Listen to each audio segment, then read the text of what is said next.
wait upon the Lord shall renew. Now the word wait has a twofold implication. The they that wait simply meaning those who are in a certain place with expectation of something to take place or someone to show up. Can I put a pin here for just a moment? Let me hurry up and let you know that the reason why many of us are not experiencing the life that God has for us is because too many of us are just too busy waiting. See, after we read the Word of God, then we just wait. After we leave Bible study, we go home and we just wait.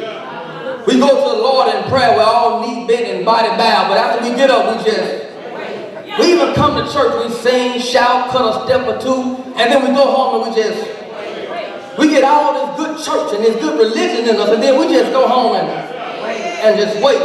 I'm reminded of a story. This religious man was stuck in a flood.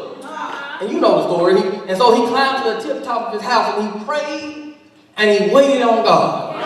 And so a canoe came by. His neighbor was in the canoe and came by. He said, man, that water's going to overtake you in just a minute. Get in the canoe and I'm going to take you on to safety. He said, no, brother, I'm good. I'm waiting on God. And so just a little while longer, the flood just kept rising a little bit higher. And then a man in a speedboat came by. And the police officer said, hey man, the water going to take you in just a minute. Why don't you get on in the boat and I'll take you on to safety? He said, no, I'm good. I'm just waiting on God. And just a little while later, a helicopter flew overhead and dropped down a ladder and said, man, this water is rising. Get on this ladder and we can take you on to safety. He said, no man, I'm good. I'm just waiting on God. And as he kept on waiting till his change didn't come. And but when he made his way to heaven, he demanded an audience with the Lord. He said, hello man, I've prayed and I waited and you never showed up. He said, man, I sent you 2 or 3 things of help, but you didn't move because you were too busy waiting. You got to understand that faith without works is dead. If you don't put feet to your faith, you bound for failure. If you don't put feet to your faith, then you're bound for failure. There's twofold implication now. The first one, the wait on God, it means to declare a confidence in God and his eventual action on your behalf.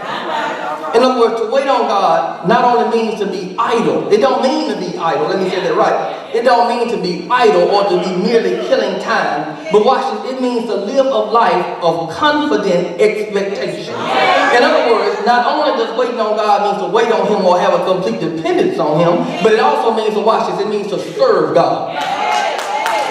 It means to serve God. There are some folk who wait on your tables at your favorite restaurant. And they demonstrate this understanding of the word wait. If you've ever noticed, they're not on the clock just wasting time. They're just not on the clock waiting on their paycheck to come. They're not sitting around just being idle and waiting on something to happen. They fully understand that their job as waiters means that they are called in to serve. I hear somebody saying, well, Reverend, I've been serving for a long time. I serve on the leadership capacity at my church. I serve on the praise team. I serve on the usher board. I serve on the hospitality committee. I serve the youth or whatever that I needed in my church. I've been serving the church for a long time. But watch it. You may be doing work in the church, but everybody that's in the church ain't doing work of the Lord. You might be doing work in the church.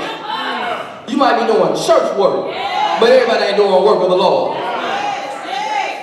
Preacher said a few weeks ago, Reverend Adam said that we need to learn to serve God with our whole heart and not just with our hands.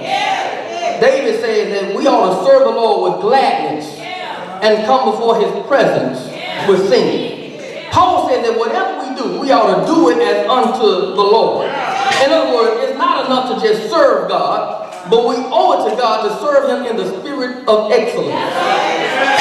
Watch it. The way to understand that the better the service that he renders, the better the tip he'll receive. See, the better the service that you render, the better the tip you receive. Come here, Hezekiah. Hezekiah was laying on his deathbed in a bad situation and circumstance. But Hezekiah had enough sense to tell the Lord, look, Lord, I served you with my whole heart and gave you some good years. And the Lord said, you know what? You showed enough right about that. Let me add 15 additional years to your life. In other words, if you learn to serve God, look, don't do it for recognition. Too many of us like to get called over the pulpit, get our name put on the bulletin. If you serve the Lord with your whole heart, everybody else may not see what you're doing, but the Lord sees, and He will add to your hand.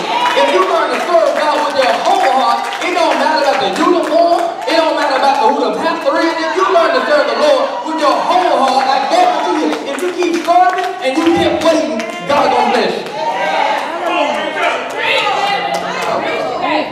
I'm trying to help somebody. I'm just trying to help. Maybe I'm helping one or two folks. Watch it. The writer says, they that wait upon the Lord shall renew. Now watch it. Understand.